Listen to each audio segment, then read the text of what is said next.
కేంద్ర కేబినెట్ కీలక నిర్ణయం తీసుకుంది. వన్ నేషన్ వన్ ఎలక్షన్ కు ఆమోదం తెలిపింది. జమిలీ ఎన్నికలపై రామ్నాథ్ కోవింద్ కమిటీ నివేదికకు గ్రీన్ సిగ్నల్ ఇచ్చింది. అలాగే చంద్రయాన్-4 సహా పలు స్కీంలకు నిధులు కేటాయించింది. జమిలీ ఎన్నికలను కాంగ్రెస్ సహా ఇండియా కూటమి నేతలు తీవ్రంగా వ్యతిరేకించారు. ప్రజాస్వామ్య వ్యతిరేక చర్యగా అభివర్ణించారు.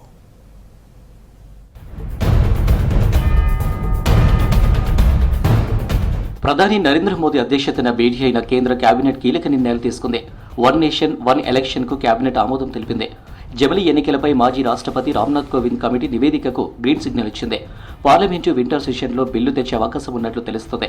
లోక్సభ, అసెంబ్లీ, పంచాయతీ ఎన్నికలు 3 స్థాయిల్లో నిర్వహించాలని Kovind committee నివేదించింది.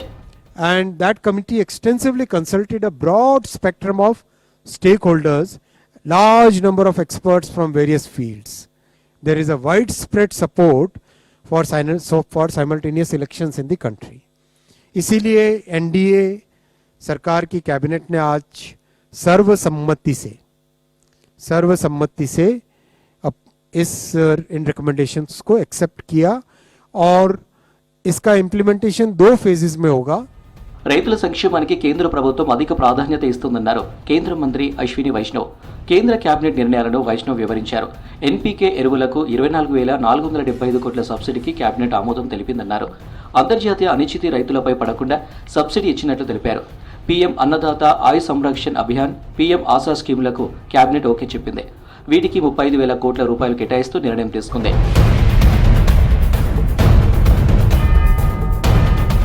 ISRO ప్రతిపాదనలకు central cabinet ఆమోదం తెలిపింది. వీనస్ మిషన్, గగన్యాన్ సహా పలు ప్రాజెక్టులకు గ్రీన్ సిగ్నల్ ఇచ్చింది. చంద్రయాన్-4 మిషన్కు 2,104 కోట్లు కేటాయించింది. ప్రధానమంత్రి జన్ జాతి ఉన్నత్ గ్రామ అభియాన్ కింద గిరిజన సంక్షేమానికి 79,156 కోట్ల నిధులకు ఓకే చెప్పింది. అలాగే ఇండో మయన్మార్ బార్డర్లో కంచె ఏర్పాటుకు 31,000 కోట్లు కేటాయించింది కేంద్ర ప్రభుత్వం. Now the next step is to get the manned mission to moon. उसके लिए जो प्रिपरेटरी स्टेप्स होते हैं उन सारे प्रिपरेटरी स्टेप्स को आज अप्रूवल दिया गया और 2 सेपरेट स्पेसक्राफ्ट स्टैक्स लॉन्च किए जाएंगे. वीनस ऑर्बिटर मिशन का भी अप्रूवल हुआ है.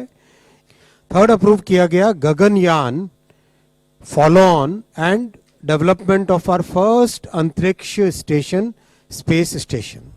కేంద్ర కేబినెట్ జమిలీ ఎన్నికలకు ఓకే చెప్పడంపై విపక్షాలు తీవ్ర అభ్యంతరం వ్యక్తం చేశాయి.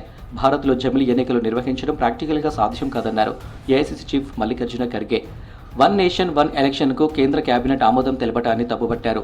కేంద్రం ప్రతిపాదనను ప్రజలు అంగీకరించారన్నారు.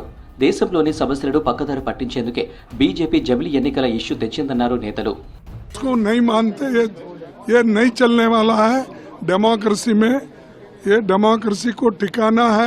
तो जब चाहिए तब इलेक्शन करना पड़ेगा. One nation, one election is not at all practical in this country. They also know about that. They want to divert the attention of the present issues, from the present issues.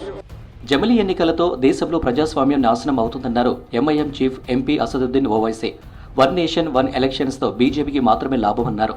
ప్రస్తుతం దేశంలో జమిలీ ఎన్నికల అవసరం లేదన్నారు. तो नरेंद्र मोदी का पूरा game plan यही है कि नेशनल पार्टीज रहें और दूसरे तमाम रीजनल पार्टीज, छोटे पार्टीज हमेशा के लिए खत्म हो जाएं. तो ये इलेक्शन होना जरूरी है क्योंकि जो भी सरकार होगी वो हमेशा अपने खड़े भी रहेगी जनता की खिदमत के लिए. अगर आप 5 साल के बाद पूरा चुनाव कराएंगे तो जनता का जो वोट का बार्गेनिंग पावर है हमेशा के लिए खत्म हो जाएगा. బీజేపీ ఆధ్వర్యంలోని కేంద్ర సర్కారు రాజ్యాంగానికి ముప్పుగా మారుతుందన్నారు ఇండియా కూటమి నేతలు. జమిలీ ఎన్నికల విధానంతో దేశ సమగ్రతకే ప్రమాదమని మండిపడుతున్నారు.